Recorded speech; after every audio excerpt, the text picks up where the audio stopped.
Hello and welcome to the Kick in the Creatives podcast, hosted by myself, Sandra Busby, and my fellow creative Tara Roskell, offering you interviews, inspiration, motivation, and a gentle prod in the right direction. And for lots more information, challenges, and other useful tools to help you get creating, you can go to www.kickinthecreatives.com. And of course, this is where you can also find today's show notes. Enjoy the show.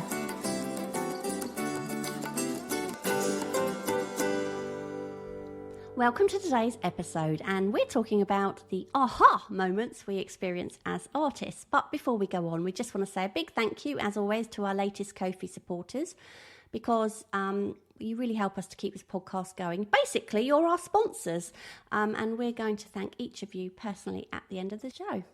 Yeah, we always really appreciate the support. Not only does it help us towards the cost of running Kick in the Creatives, which helps us keep doing what we do, but it also shows that you like what we do. So a big thank you.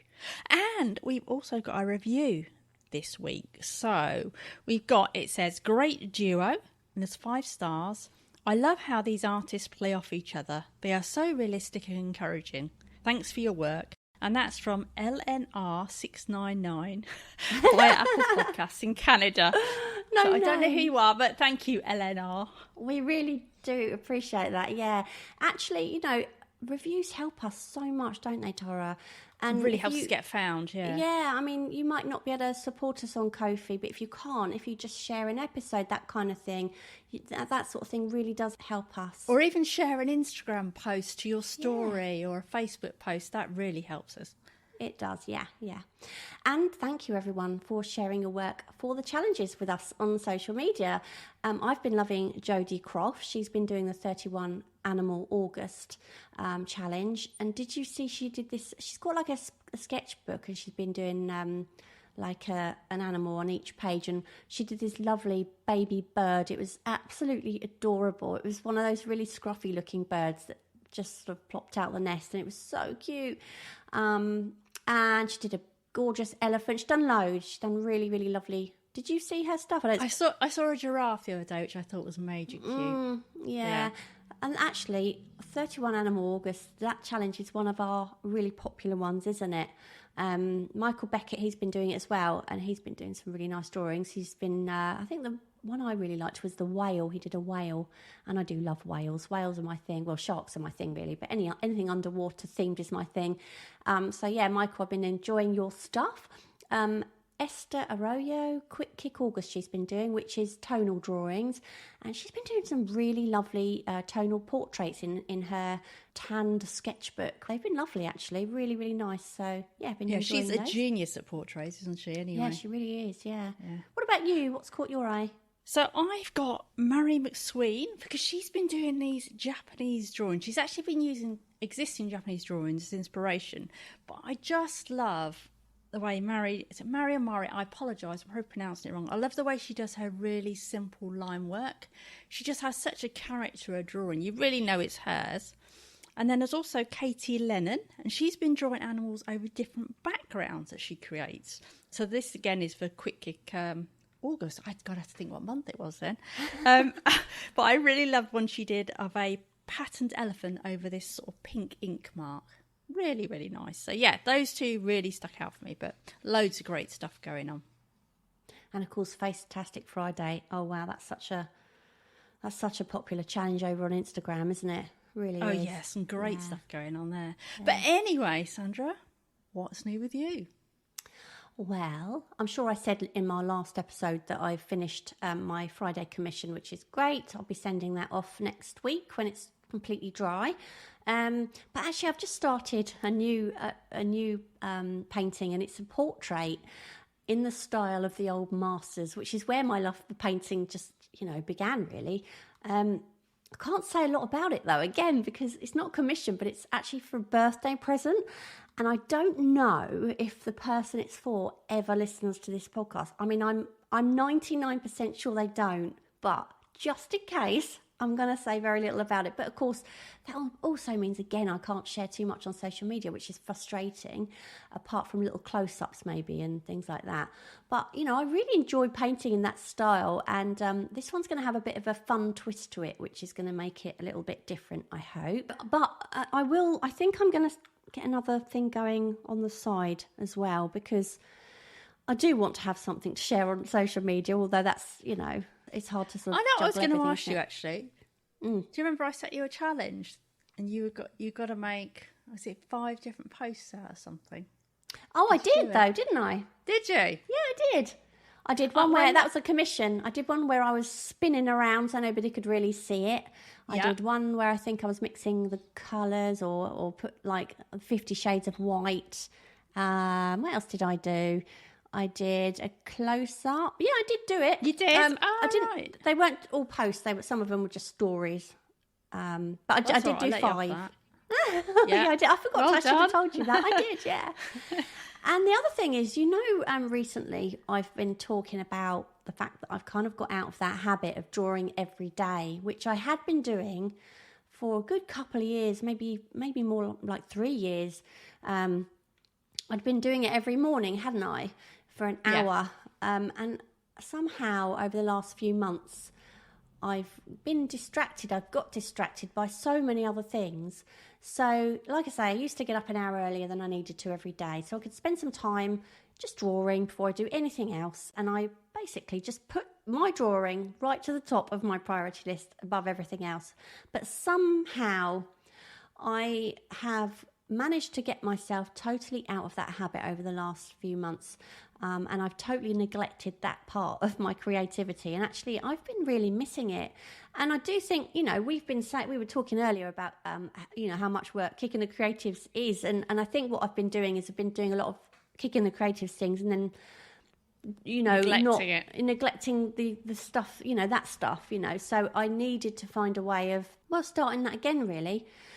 So, and I think especially when you do paintings, perhaps like I do, or I've been doing the sort of polished type paintings, it's so important to have an outlet for just having a bit of fun and not being precious and just sketching for exactly that, you know, just for the point of having some fun, not being precious, that kind of thing. So for the last, I reckon, 10 days, I thought, right, I'm going to get back into that habit. So I've been going into the art studio every morning for an hour. I've set a timer and I've concentrated on that before I've done anything else. So I thought, if I've done it once before, I can do it again. And actually, it's been really nice to find myself slipping back quite easily into that creative habit, that kind of mindset in the morning again. And so what are you drawing? I'm just sketching in my sketchbook. I'm just drawing it. I'll do it from Google. I'll do it. The other day I just drew my foot that was just sort of. I had my sketchbook on my lap, and I just did my shoe but a lot from Google mainly because I think I can't go out in the morning sketching, so that's where that sort of comes in quite handy. Well, you could if you wanted. No, because I would be so short of time then, because I'd spend the time travelling. I'd rather be using that time to draw. No, you mean you could go out into the woods behind your house or something? Yeah, but that doesn't float my boat. No, you know when you like drawing certain things, yeah. It'd be like you drawing still life. You hate that. Yeah, that's true. Yeah. And I'm not interested in drawing landscape type things at all. It's just not it's not what I enjoy, but I do love drawing people and things like that. So to go out and find people in the morning, I'd have to drive somewhere to do that. So by the time I've got there, that's half an hour at least gone. So my best bet is to just do what I'm doing. It works for me. And, you know, it's amazing how that one thing can completely change my entire day for the better. And I think it might just be because it's such a relaxing pastime, isn't it? Just drawing for the sake of drawing. It's a bit like meditating. So I'm determined that I'm going to keep that up again. And I'm not going to think of it as anything I need to share on social media if I don't want to. I'm not thinking, I've got to take photos or record this. Anything like that. It is just, you know, it's just me time for no reason other than to just enjoy myself in my sketchbook without any pressure to produce something fabulous. And I think that when I did that before, that is how I just got so much better at sketching and so much more natural at it. And it was because I wasn't really trying to do it for any purpose. It was just that I was doing it regularly. Do you know what I mean? Yeah. So, yeah. Did you try the enjoying it. collage? Because you were going to have a little dabble with the bit I of colour. was, and no, I didn't. Oh, you're such a coward. No, Would you like me? That I've been a coward. I still haven't done my big drawing. I've got this lovely new easel that I bought so I could do it. Yeah. I still haven't done it. Yeah. So what's new with you then if you haven't done your big drawing? I haven't done my big drawing. I don't actually think it's fear. I mean, maybe slightly, but I think part of it is the convenience of the size I normally draw. You know, it's really easy. My desk is all set up for that. And also because it's really easy to scan that size that I normally do for NFTs. So what's new with me is NFTs have gone really quiet this past couple of weeks for me. Not many sales coming through on that front. I mean, the whole market has definitely slowed down because obviously we're all going into this recession, aren't we? And so it hits everything. Yeah. It hits the crypto market as well, you know, and everything gets fearful. So that's slowed down a little bit. I mean, people are still selling, but just not as much. So I've been looking into doing a little promotion on prints. It's going to take me a while to get this set up because it's quite technical how you have to do it, this little promotion. But I've been testing out some different companies to get prints done. And I've actually been really impressed by some different ones. I did a giveaway, and yesterday I actually had a Giclée printed. Well, I actually had two. I had them printed on different surfaces to see what they look like. And I've actually sent the girl who won the better one, the one I preferred, which was this matte finish. And I picked, they had a matte finish, but it was a slightly textured paper. Now, I work on a really smooth surface, so I wasn't sure if that was actually going to look right, but I really like how that looked. But of course, Giclées are quite pricey, aren't they?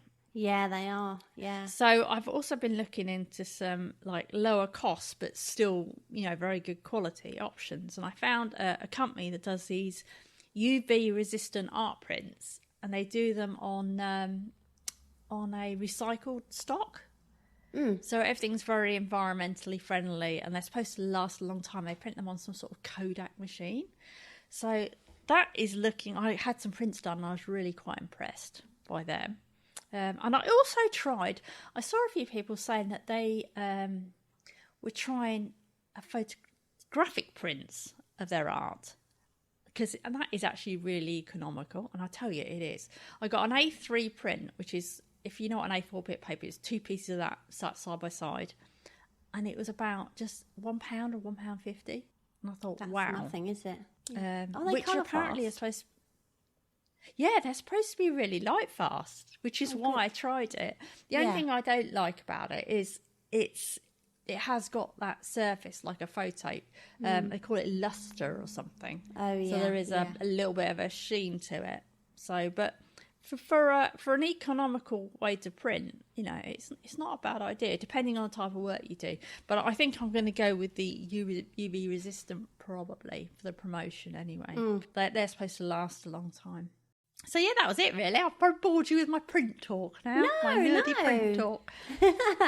But it is quite interesting. What I don't actually know, because this company makes these UV resistant prints, I don't really know what the difference between that and a Giclée is, really. Because Giclée, I mean, I have mine done, and they're done in archival pigment inks, and they will just last forever. They just won't fade. But yeah, the Giclée prints, I think mine are on Hanaluni etching paper, but they are very pricey to have made, and I sell them for peanuts really, because by the time I've had them made, considering they're limited edition, you have yours photographed as well, don't you? I have mine professionally photographed, which I have to take the painting to the photographer, get it photographed. Then I have to go back and agree that there's the colour match, and make sure it absolutely matches the painting.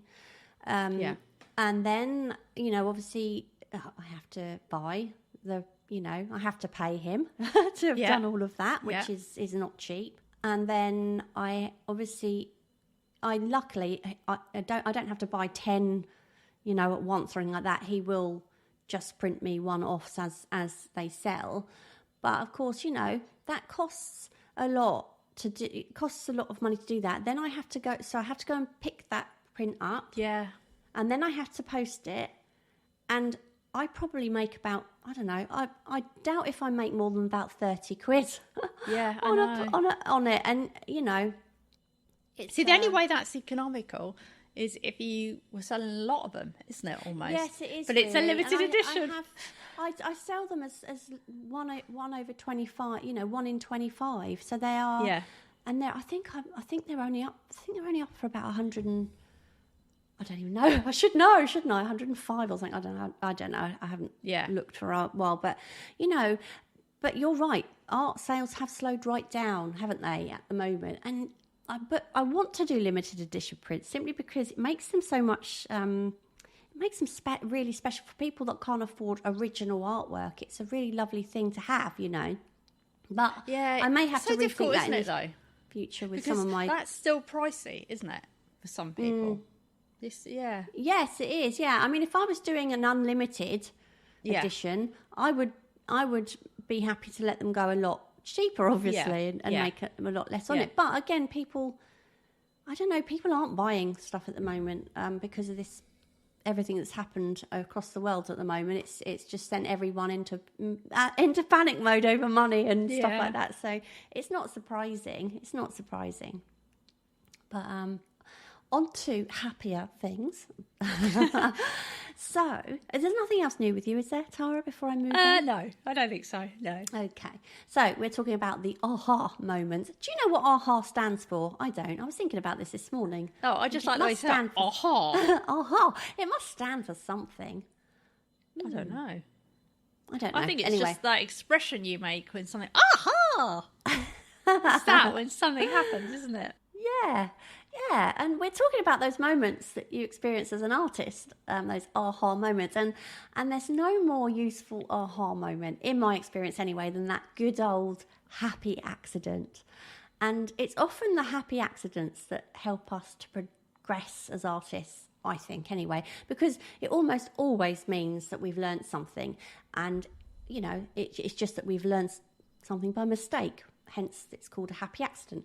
And there are so many examples of this. Like when I started out painting all those years ago when I was desperate to learn how to paint and really put my heart and soul into it.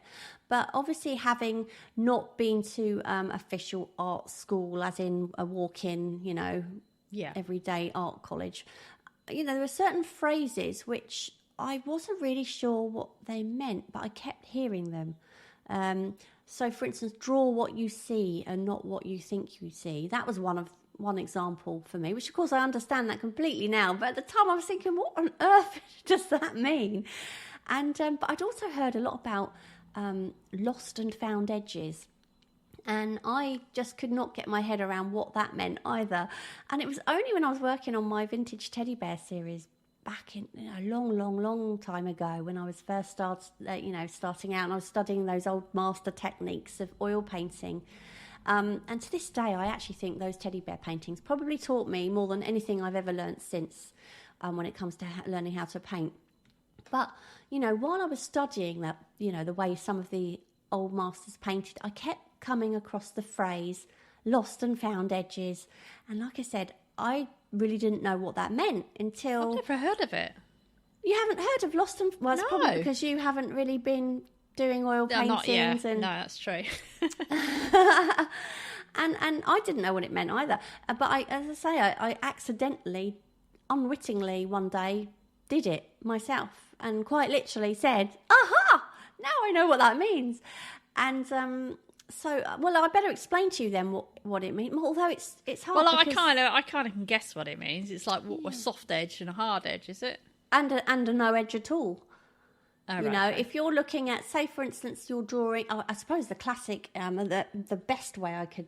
Oh no, that wouldn't work. We're not going to have the fridge episode. No, we're not having the fridge. Oh, no, that would be if I was saying draw what you see and not what you want to see. Oh God. Are you saying I keep repeating myself? Yeah, you keep repeating. You do like that fridge analogy. Well, anyone who's listening and doesn't know it now are going to be going, I want to know what that is. Well, go back and listen to any episode and you'll hear the fridge analogy. Yeah.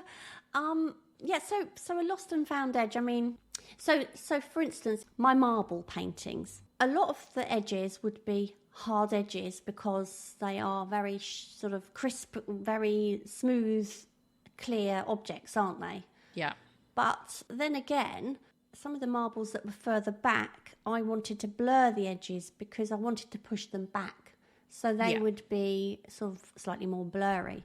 But some of the edges would be lost altogether, and it would appear like there wasn't an edge at all because it just literally blends in with the background. So that's just a very, very short way of explaining what a lost and found So the edge is. mid-ground would be the slightly blurry, and the even further back ones would be the lost. No, it doesn't mean to say that, no, because you can have a lost edge in the front. If the edge just blends into the background colour, I mean, in this case, because it's glass, do you see what I mean? Oh, I see. Yeah. So that's basically what it means. But like you, I was a bit like, well, I don't get it. It just didn't really make much sense to me until I did it myself. So I was painting with the traditional sort of oils that take forever to dry, and I wasn't familiar at the time with oil painting as I am now. I was still sort of learning as I went, and I remember finding this bit of fluff stuck. It might have been a dog hair or something stuck to the surface of my canvas, and I decided I needed to remove this bit of fluff, and I expected it to be quite dry, but it wasn't, and I totally smudged the surface, and I managed to smudge an entire area in the process of getting this bit of fluff off. But where it was where I'd done this row of books. I'd painted this row of old books, and the books were in the background. And what I'd done is I'd completely blurred the transition between one area and another in the background of the painting. And at first I was like, oh no, I've ruined it. And then I stood back and realised that actually in that one moment I'd learnt something really big, and it changed my whole way of thinking after that, because my paintings took on a whole new level once I'd learnt that lesson of lost and found edges, because basically what I'd done is I'd lost an edge. It made those sort of lines very much more blurred, and it really looked like it was in the background, and it was just, I couldn't believe how much that painting changed. And actually that was the second bear I did. I think I did 8. And the first bear I hadn't learnt that lesson. The second one is when I learnt that lesson, and they all took on a completely new level after that, the paintings, because I'd learnt that one lesson. And it's funny because it's one of those things I just had to learn myself, and it came with experience, as so many things do. It wasn't something I seemed to be able to understand when someone was explaining it to me or I was reading it. And it's such a great feeling, isn't it, when you suddenly work out how to do something that makes so much sense once it's actually happened to you. And you realise when and how to use that. No, yeah, definitely. I mean, it's almost like the camera, isn't it? Like if you're taking a photo now of a person, and if you focus on the person, everything else would go lovely and blurry, won't it, in the background? Yeah. If you've got a good lens. So basically you're doing that effect. But I think sometimes when you try and read stuff like that in books, it's so hard from a book, isn't it? You either need someone in person or you need a video where someone is demonstrating it. But until you've done that, and back then there probably wasn't many videos on that, was there? No. Back then in the olden days. No, not really. I mean, I must admit back then YouTube was not such a big thing at all. No. And I mean, it was hard to find those kind of, because they're kind of dying out a bit, really, and it's all about doing it quick. Yeah. Another aha you can have is when you use the wrong material and put it on your work by mistake, or you substituted a material for something just to try it out and you find that you like the result. Because I've spoken about this before, but my current style actually came from when I was trying out a technique that Cara Bullock demonstrated, which was to use charcoal with clear gesso. Now, I substituted the gesso for matte medium. But then, by mistake, I happened to have a tube of white gouache sitting on my desk as well. And instead of pouring the matte medium onto my paper, I poured the white gouache onto my paper. And it's like, you get that moment. It's like you with the books, don't you? Yeah. You get oh my God, I've ruined it. You got this piece that's going really well. And so like, I thought, oh no. So I grabbed this bit of kitchen roll and I'm like trying to scoop up the most of it because it's just like blobs of white paint. And I managed to get that off, and then I end up just kind of wiping it. But of course you can't get it off because I've got stuff already on the surface. So I can't literally scrub the surface. And so I end up with this kind of white haze. And I loved it.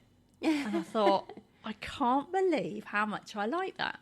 And that actually led, I don't use gouache now, but I now use white acrylic on top of my work. And I sometimes smudge it, but I sometimes just apply it. But it was just that idea of using white on top of this charcoal that had been applied. And I would never have thought of mixing those two mediums.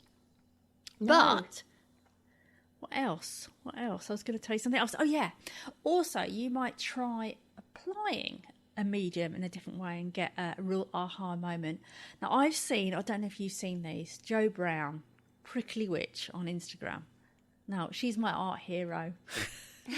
She she does fantastic faces, but she was doing this course from somebody. And the person had told them to use different materials to apply watercolour. Now, I think that's quite unusual because watercolour tends to be a brush thing, isn't it? It's not really a thing you do in different ways. But she was applying watercolour with bits of card and a credit card, and honestly, amazing. And to me, obviously straight from the tube instead of watered down. Then I guess. No, really? I don't know how she'd done it. I assume that it looked like she'd got made a little bit on a palette with a bit of water, but not too wet. Runny. No, it looked like she got that and then maybe picked it up with the credit card or something and then put it on. Or either that or she'd applied it and then dragged it with it. I don't know. But it's just stuff like that. I mean, even me seeing her having done that to me was like if I wasn't really happy with what I was doing, and I still might try it anyway, I'd be thinking, I have to try that. It's an aha that can set you off in a completely different direction. Yeah. That's what I think anyway. I totally agree. Yeah. I think as well, when you discover a new material and you really like it, and it takes me back when I tried and this is what I'm talking about is those materials you discover kind of by mistake, actually. Yeah, remember that Pentel brush that I tried of yours? Not the lovely near colours that I sent you. Oh, God, they were awful. The Pentel a Japanese brush, and we were in London, weren't we? And you said, "Oh, why don't you try this?" And I tried it. I was like, "Oh my God, I hate it. I don't like that at all." And you're like, "No, you just keep trying it." And once I tried it again, I can't remember why I tried. I think I bought one. I don't know whether I bought one. Yeah, I think you bought one. You really didn't like mine, but then you bought one. I think you'd said to me, "You should definitely try a brush pen. I think you'd like it." So I thought, "Oh, I'll get one and I'll have another go," because you did keep saying to me, you can't just give up after one go sort of thing. So I bought one and I did try it again, and I still didn't like it. And then I tried it again and I thought, And then I watched a video with somebody and they used one. I thought, oh, I'm going to try that again, And after a few times, I started to really enjoy it, and I was. I really was so surprised that something I could really dislike so much in the beginning, I actually ended up really, really enjoying, and it became an essential part of my sketching kit in the end. And I think it was just learning to adapt to the way that particular pen made marks, because obviously it was completely different to any pen I'd used before. I think before I was just using like a little purple biro or something, and it was.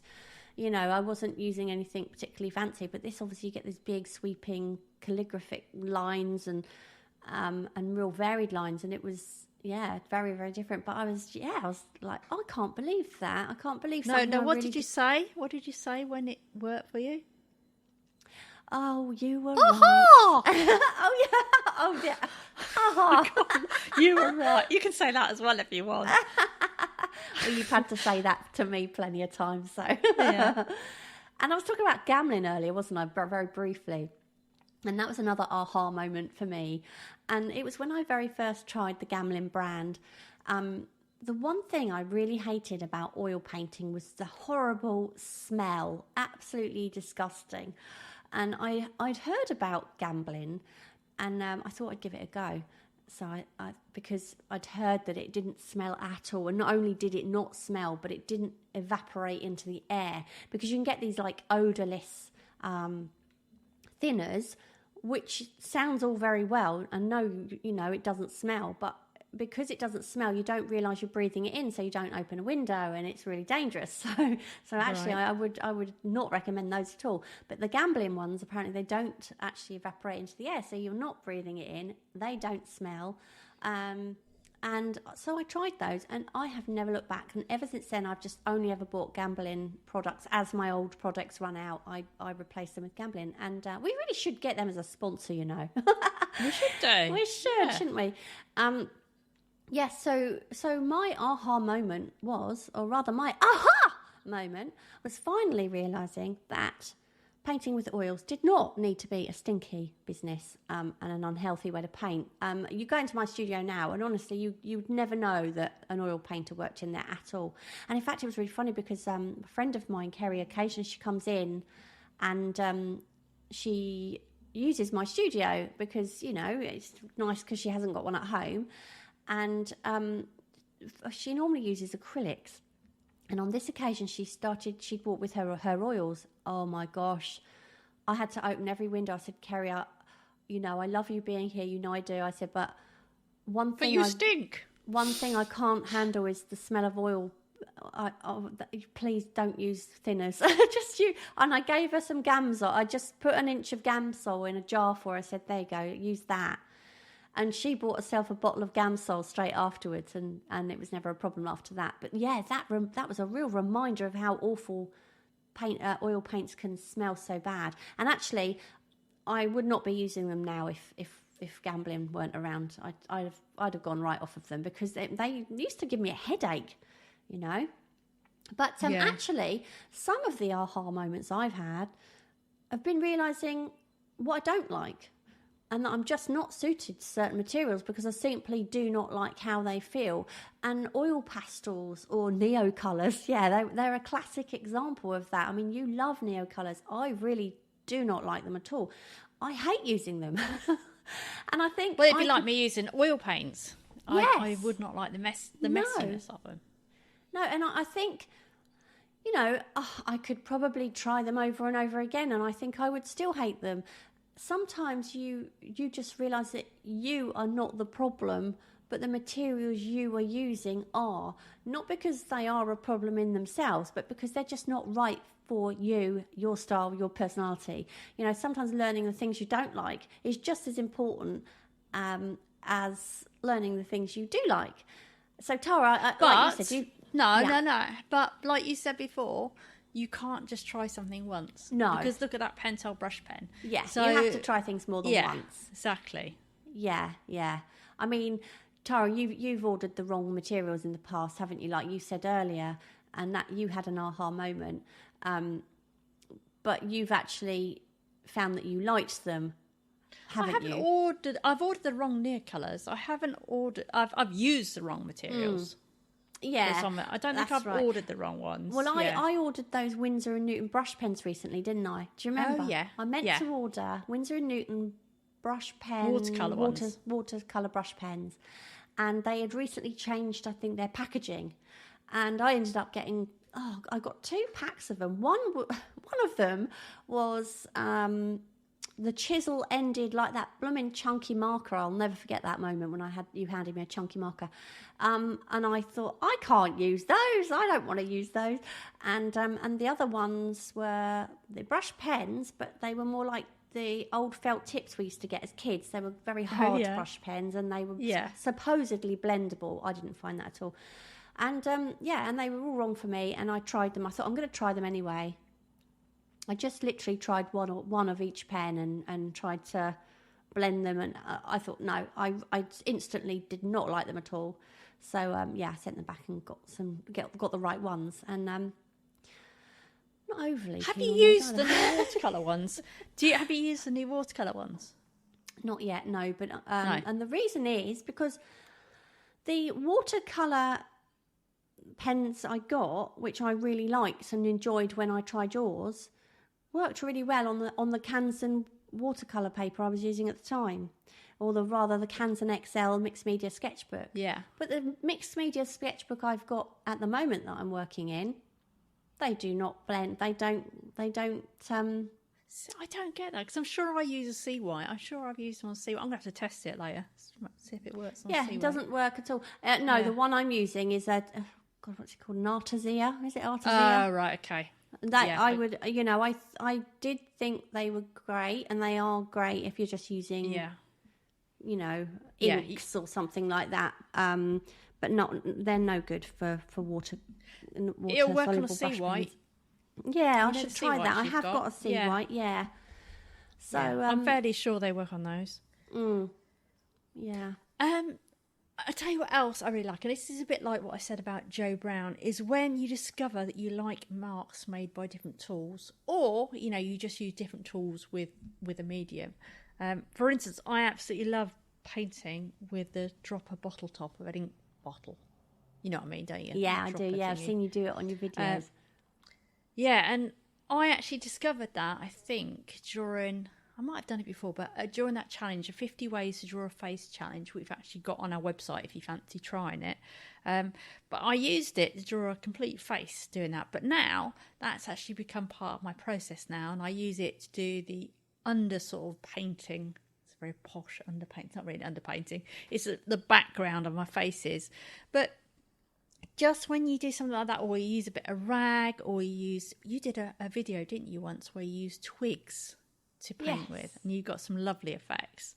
But just switching or drawing with something you're not supposed to draw with can really give you that aha, I really like how that looks. It's just something different, and just something you can't really find any other way. It's that happy accident mark, isn't it?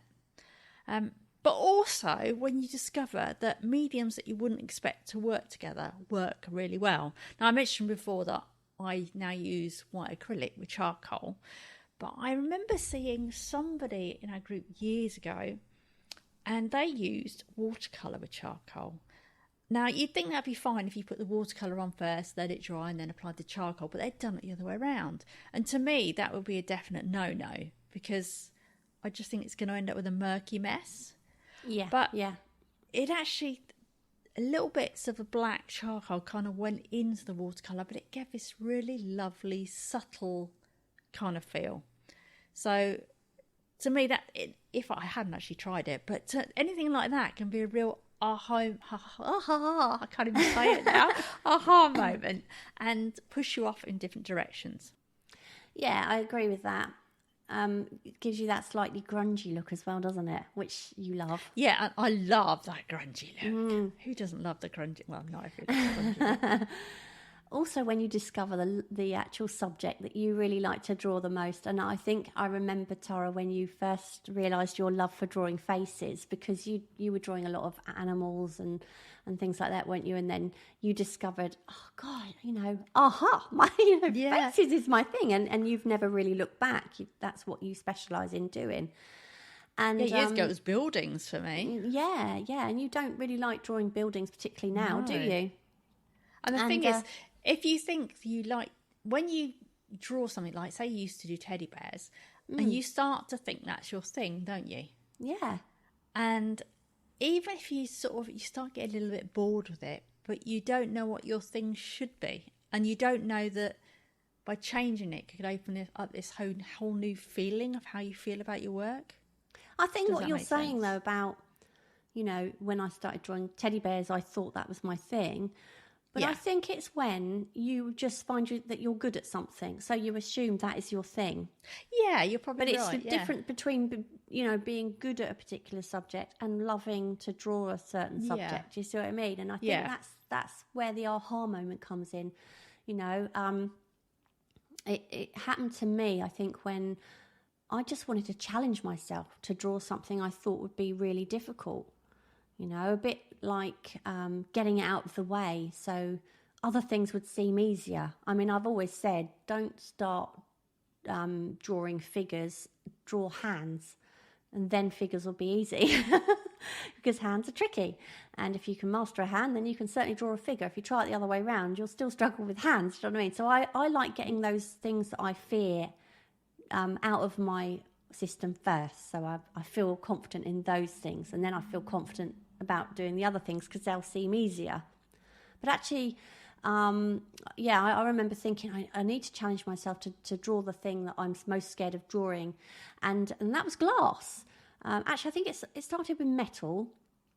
I guess it was reflective objects, and then I thought, well, that's fine. I found that quite easy, and then I had a go at drawing glass, which I couldn't quite get my head around that. And but as soon as I'd done it for the first time, I thought, oh, I know, I definitely want to tackle this one again. I really loved it. I absolutely loved it. So that was definitely an aha moment for me. And even in those teddy bear paintings, yes, I enjoyed doing the teddy bears, but what I really loved, and it helped me understand what I enjoyed about painting, I really enjoyed the glass objects that were around the bear. So there was one bear that had a wine decanter and a wine glass, and I really, really enjoyed painting that. And, even now I look back at those and think, wow, they were really good. Am I allowed to say that? But I did. I think, wow, I really did a good job of that. And one had a magnifying glass, and the glass was great, but also it had a mother of pearl handle because it was like this antique. And I loved that bit. I was I really liked that bit. And if I could pick a square inch of that painting that I liked the most, it was that mother of pearl handle, which again was kind of like the pearly, reflective. And the interesting thing was I didn't use any kind of pearlescent oils or anything like that. And again, with the books, I did the props around them were all kind of antiques, and they had gold gilding. They were gold writing on the books, and it would have been easy to reach for the gold paint, but I didn't. I thought, no, I'm going to make these look gold using flat colours. And again, pat on the back for me because I did a great job of those. And I thought, this is my thing. I've realised my thing is reflective objects. I just love it, and glass and all that. And I like I say, that was definitely, well, I wouldn't say it was an aha moment. It was more of an aha phase. Let's say that. But and I guess as well, when you suddenly realise that you've got a style. And it's often the case that artists don't actually realise they have a style until someone points it out to them. But on the other hand, some artists, particularly I can mention a certain person in this room, Tara. Well, not in this actual room, but on the end of my mic. It's you. Some artists search, and they will specifically search for a style and try out different styles all of the time to try and find one that they love, which you now have. A lot other people it just happens over a much more slow period of time. And I remember my own aha moment, and that was when I decided to just stop listening to everyone around me, mainly really artist tutors, my tutors telling me that I needed to loosen up. Yes, they were right, absolutely, to a point. I was very tight, and now I'm really happy that I do use loose and paint and these strokes in my work, even though my work's realism. But my paintings are definitely far better for it. But that was something that happened for me naturally over time. Being pressured to sort of slap it on instantly and hope for the best was just so way too extreme for me at the time. And it wasn't until the moment I decided to ignore everyone else and follow my own instinctive path that's when my style came. So so much more quickly. So now it feels much more natural to me, and it wasn't something that I ever forced, and just because somebody else had told me that I should do it. Like you, Tara, I don't really like doing what I'm told. No, I hate doing what I'm told. I can't even do the recipe when I'm cooking it. I was actually thinking, because what you basically said, and what I think is a real aha moment for anybody, is when they discover the subject, like you said, that you want to draw, but also the method and the styles that they want to paint it in. And I think there really are two different sides to that, aren't there? There's the subject and the style and the method. Because for me, that was finding a way to draw faces that let me be loose and free. Yeah. And for me, that was a big aha moment for me. That marrying together the subject with the style really suits how you work. Because, I was doing those more cartoony type faces, more caricature. But I always felt there was something missing when I was doing those, because it felt like I was drawing them out, but then I know this is terrible to say, but colouring them in. Yeah. So I wasn't losing myself in them. It was, you'd probably like it because it's more of the methodical, you get in that meditative state, don't you? From doing that kind of more methodical work. But for me, that doesn't work. But painting the way I do now, I can kind of lose myself in it. And it's not pre-planned. So I never know quite what they're going to look like. So that was a real, oh, wow, I love this for me. Yeah.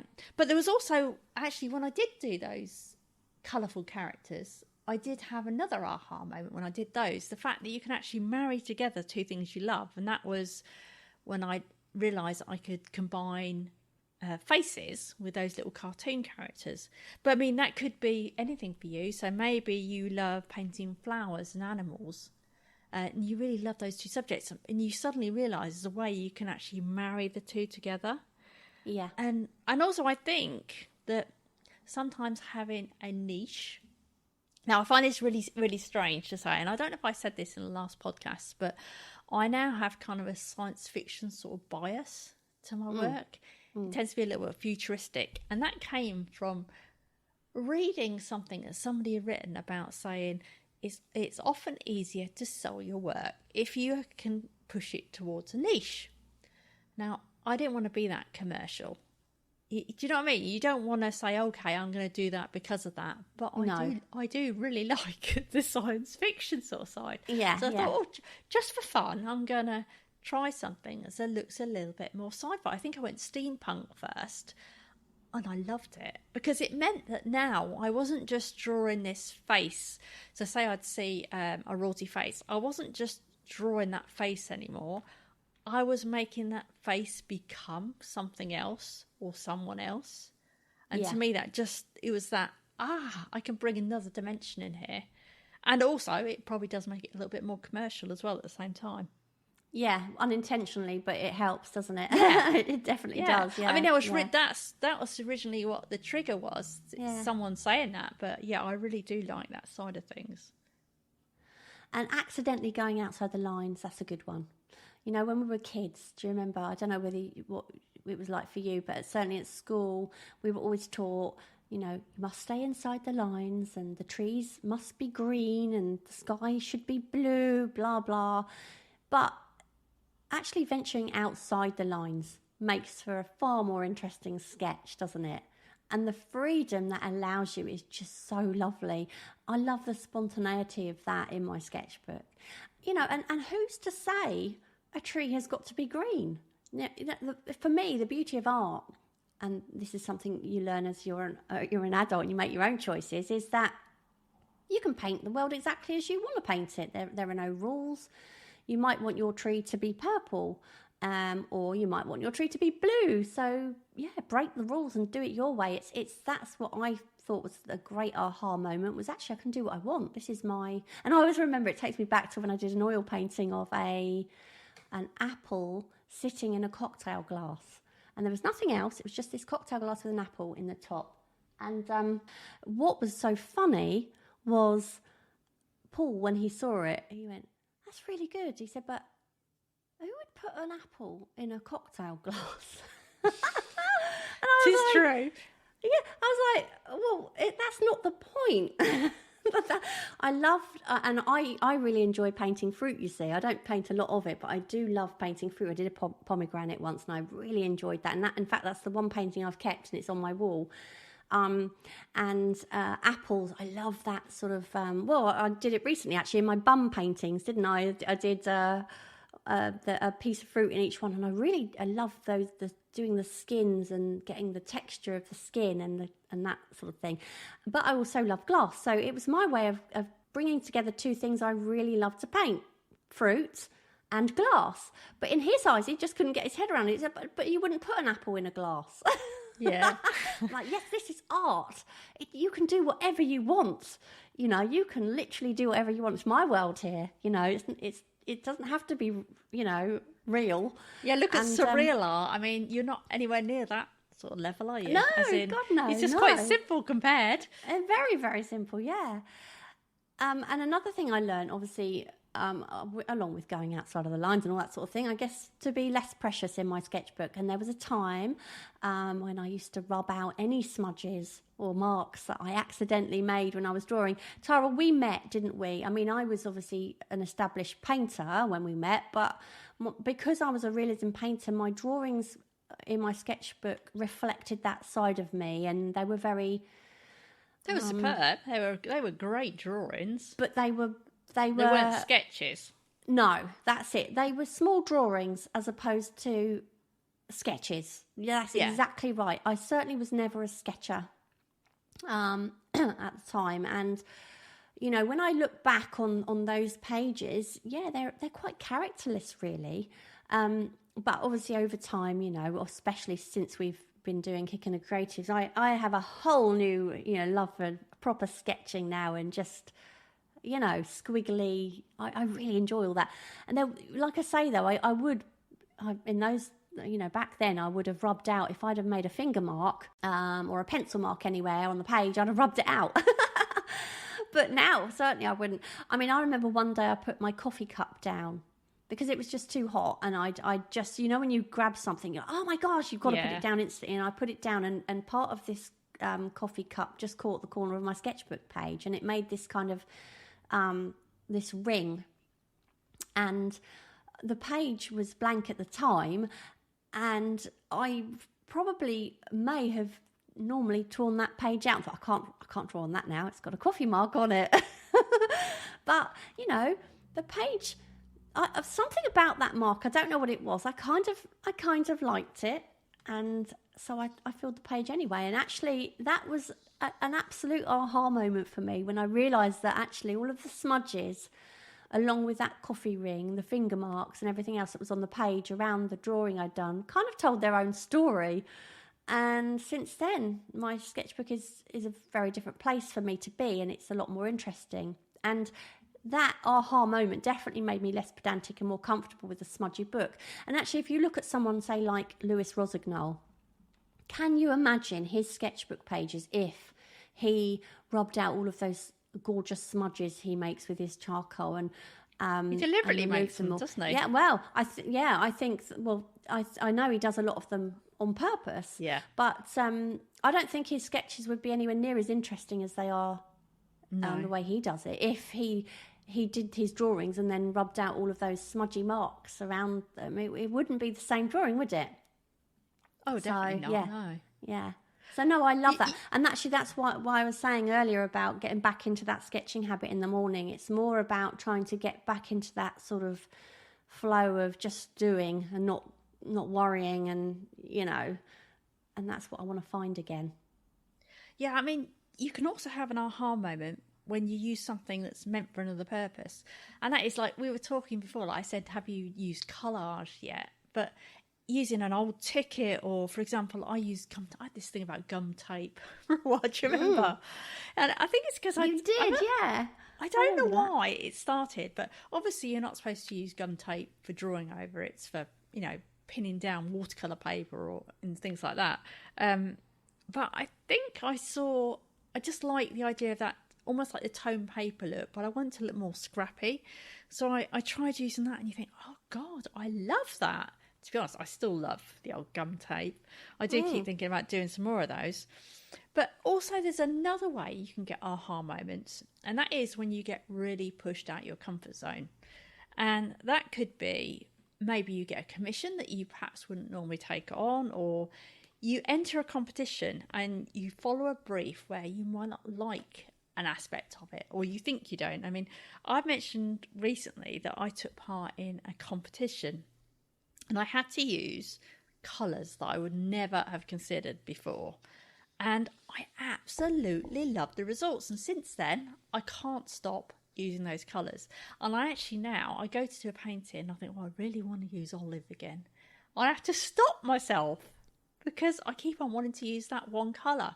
But I never, ever, had I not done something that wasn't my normal thing, as in what I wasn't doing. If somebody hadn't told me you have to use olive, I would never have used it. Yeah. So don't automatically disregard something that sounds like it's really out of your comfort zone. I mean, obviously don't put yourself in stress, but I could have, if I'd have done this thing for the competition and didn't like it, I could have just thrown it away. I didn't have to enter. No. But yeah, you can definitely find that it pushes you forward doing something like that. Definitely, yeah. Okay, so the final aha moment for me, and actually particularly for you, I think, I remember you talking about this, is when you see how much difference a mount and a frame can make to your art. And believe me, that's something I think that can either make or break a painting. I've seen a painting go from absolutely beautiful to an absolute disaster just simply because of a really poorly chosen frame. And equally, sometimes what might be a painting you quite like can be totally transformed into something absolutely beautiful when it's been mounted and put into the perfect frame. And I love choosing frames for my paintings. I'm talking about if I'm painting one for someone else and framing it, or one for myself or something. I don't frame them before I sell them generally. But I find that process of framing a painting to be an art in itself. And recently I entered that competition, didn't I, to get into the London Gallery. And they did warn, they said on the rules, they said, if you might have an amazing painting, but if it's in a bad frame, you can expect that you won't be chosen, sort of thing. So I felt really like pressured to find the perfect frame, and I really enjoyed that part of that, is I wanted it to be something that became part of the painting in a way. Do you know what I mean? And yeah, I mean, I remember you, Tara, saying, I don't know how it happened, but I just remember you saying to me, oh my God, I can't believe how different these look now I've framed them, because you were thinking about mounting and framing one, weren't you? Yeah, I had some pictures and Kevin wanted some for his wall. So I thought, and I asked your advice, didn't I? What sort of frame? And you thought I'd go for something really plain, like a white with a white mount. And I mounted them up, and I liked the drawing before I put it in the mount. But once you put it in there, you lose all your scrappy edges, don't you? And it's just like, wow. It's just like it goes from, oh, that's all right, to, oh, I really like that. It's just, you can't believe the difference, basically. And you can see how some people's art that you might, if you saw someone's art lying around in the studio, you might think nothing of it. But I'm sure once you put that in a mount and a frame, you could completely transform the thing. Yeah, definitely. I do think sometimes art needs to be looked at with the frame in mind. Sometimes. Yeah. But yeah, that was definitely an aha moment for you. I just remember you being on video going, look at this. It looks so different. Yeah, it's so much better. Yeah. Right. Aha! It's now time for the questions, isn't it? So, if your art could talk, what would it say? And I've got the first one, which is Christy C. Neff, and she says, what are you waiting for? Aren't we good enough? Adrian Sutherland, stop fiddling already. And I've got Ben King, and he says, how many post-it note doodles does this sketchbook really need? I've got Vanessa Ellerman, let me dry, woman. Oh, God, that's me. Hairdryer out. I've got Alan Green. Come on, Greenie, stop messing about. You've given me the long one. I did, yeah. Margaret Gray. Let us have a little talk about the things I love and the things that I feel and the things that move my heart and mind. But we won't use words. No, we'll use colour and line and tone, little brush strokes, pen lines and faces, flowers and places. And I would like it if you would smile or frown and wrinkle your brow up or down. It's okay. If you don't know what it is, I made it. That's all I know. I thought that was quite a cool poem. Yeah, well done, Margaret. I've got Jodie Croft, and she says, stop procrastinating and get on with it. Yeah, I think I'd have one like that. Angie Safford, keep drawing. Your cartoons and collages are so interesting. I've got Michael Beckett. Here I am. Take me or leave me. I don't care what you think. Nell Cummins, stop comparing me to my siblings. That's a good one. That's a really good one. I love that. Right, I've got Katie Lennon. Explore some more. Let your creativity fly. Hilary Milner, just get on with it and create what you like. Never mind if others don't see it the same way. Oh, yeah, I like that. I've got Bridget Blair, and I can't remember how to say her last name. Weiss Black? Now, I would say, because it sounds like German to me, so I'd say the W is V. So I'd say Vitlis Bash. Okay. Vitlis Back. Bridget, I think you should send us an audio of you telling us your name, because we mention you quite a bit on this. We never get it right, I'm sure. Yeah, sorry, Bridget. Lately, it would say, where have you been? I've been in a lull. Mia Castaneda, or Castaneda, here's another one that I never get right, I'm sure. It says, come back. Yes, I think all of my paintings are saying that to me. Come back. I've got Roving J, and she says, when my sketch hits the ugly stage, I can hear it whisper to me, don't leave me this way. I can't survive without your love. Don't leave me this way. I wasn't going to sing it. Oh, do you know, it's funny. She says her sketches hit that ugly stage. Oh, her sketches are amazing. I don't all think of they my hit the ugly paintings. stage. Sorry? I don't think hers hit the ugly stage. No, I don't think she overworks them enough to get to an ugly stage. I think they're amazing. My paintings all go through an ugly stage. Do yours? I wouldn't say it's an ugly stage. It's they get to a stage where I think, I have no idea if it's going to work or not. Yeah. Yeah. Mine get to a stage where I'm like, oh, this is not going to work. I just don't know why I'm doing this. This is just not going to work. It's not working. It's not working. I should. Do I waste all of the time I've spent on this painting and just start something else, or do I carry on anyway and possibly waste a load more time? Yeah. And I have that fight with myself nearly every painting I do, and it's I call it the skanky teenage stage. It's a very stressful stage. I don't like it at all, and 99.9% of the time I carry on, I persevere, and I'm very happy at the end that I did. But it's just, yeah. Mine I think I can get to nearest the end of one, and I think this doesn't work, this isn't good, and then I think, oh, maybe if I try doing this, but all that happens at that point is I'm right, it's not good, and I'm just going to make it worse. Do you know what I mean? It's one of those where you've gone past it. Well, it was never there, probably, that one. So I've got a folder. I still scan it in, but I've got a folder in my art folder called Bad. Oh, really? Bad. That's interesting. So would you ever think about getting all of those works that you consider bad and working over them with some of your aha moments, such as your white gouache and things like that? Not white gouache, sorry, white matte medium. No, it wouldn't work. I could put matte medium on, I guess, because they've all got the wax pastel on them already. Because it makes me wonder if you've got nothing to lose, you could have fun with some of those and see what you now, having learned all the lessons you've learnt since those paintings, you could. It's not necessarily that I did them a long time ago or anything. I could do one tomorrow. Do you know what I mean? Oh, I see. It's just that some don't work, some do work, because I haven't really got a plan as such. Yes. I know it's going to be sci-fi. It might be a bit of steampunk, but I won't know. Generally, I won't know exactly what it's going to look like. And some work, some don't. But I mean, I could go into them and stick some gum tape over them and draw into them and see what happens. Yeah. Or you could tear strips of them and make a face out of several. You could cut down. There are boards. Oh, do you know what I mean? They're like sort of a few mil thick, these boards. I see. So, yeah. But I could stick paper on top of them and gum tape and collage into them. Okay, so I've got Jojo Illustra. I'm strong. I'm graceful. I am wild. I daydream, I'm focused, I feel deeply, I dominate, I'm vocal, I am beautiful, I'm a mess, I'm spontaneous, I am elegant, I'm adventurous, I am all of these things and more, I am a woman.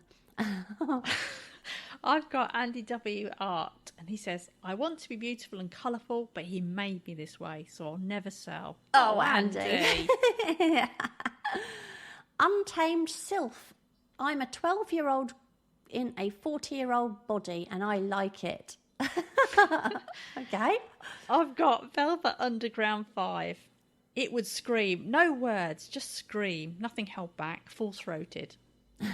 We've got a brand new question for you today, which is, and this is a really interesting one. It's a weird one. I told you last night what it was going to did. be, and she was like, "Oh God, what?" Anyway, right, let's get to the question. So, Yeah. if you could choose one imaginary friend to join you in your art studio, who would it be and why? And instantly, you texted me back, didn't you, and said, "Well, what sort of? Do you mean?" What did you say? I can't remember. It's like, do you mean someone who, like, say you could say, oh, I want Leonardo da Vinci to be my imaginary friend, like someone who existed. Yeah. Or Yeah. it could be somebody who's a ghost, or it could be somebody who never existed. Well, he would and be a you've ghost, made up. wouldn't he? Well, he would be, yeah. Or it could be someone that you knew in your life who's not around anymore, or someone who you've completely made up. So basically, an imaginary friend is someone who it's impossible that they can be there, but you want them, you wish they were. Whether it's someone you real or someone not real. And do you want to Who tell would it everybody what be? you said that yours would be? Not the real one, no. All right then. I thought you might. What did I say? I can't remember what I said. Oh yeah, it was the hunky man, wasn't it? Yeah, Wearing just hunky a dicky man bow. with a big brush. That's what you said. Yeah, wearing nothing but a dicky bow. Yeah, a big brush to polish marbles. That was what it was, wasn't it? Oh God, that's so hilarious. Who is yours going to be then? Did you think of any answers? No, I didn't think of any answers. I wouldn't want an imaginary friend. I prefer working on my own. You'd feel Sorry, like a bit of a sorry loose. to be boiling, but it would get on my nerves, an imaginary friend. Oh dear. As always, you can tweet us your answers at Kick Creatives or let us know in the Facebook group, which you haven't already joined. I highly recommend you do. Put the question up there and also on the Facebook page and, of course, on Instagram, which is Kick in the Creatives. I hope that gave you the kick in the creatives you needed. And don't forget to pop over to our website at kickinthecreatives.com to find out how you can take part in some of our upcoming creative challenges. And of course, there you can also subscribe to the podcast so you never miss an episode. And if you're enjoying the podcast, we'd be so grateful if you would leave us a little review on iTunes or even just a star rating.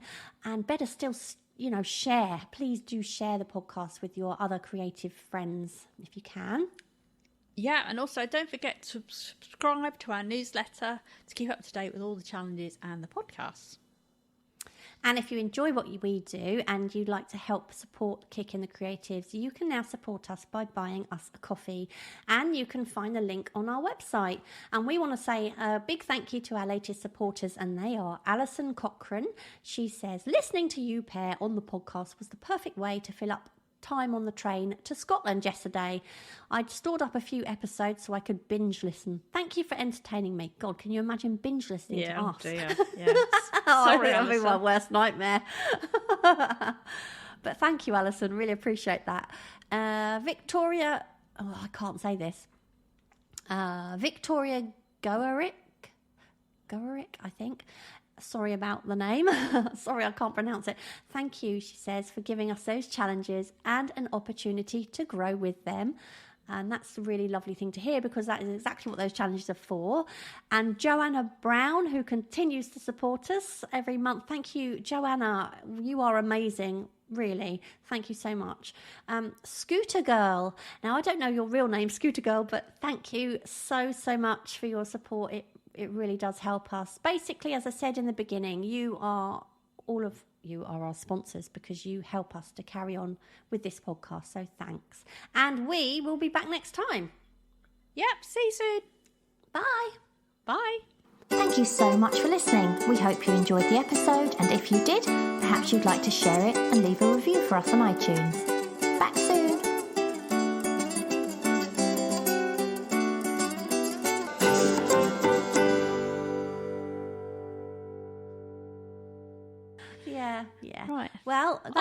It's of our now aha time for the moments. questions, isn't it? It It's is, now time for the yes. questions. Yes. I just went over you there. Shall I do that bit again? No, it's fine. I'm used to you talking over me. What are you on about? I never know when you stop, do I? We need some visual cues because I can't see you. Yeah, maybe we should do video podcasts. What do you think? We'd have to put lipstick on though. Yeah, I'd have to brush my hair. And Yeah, we need we'd to do it a have bit to- later, so I've got time to do that.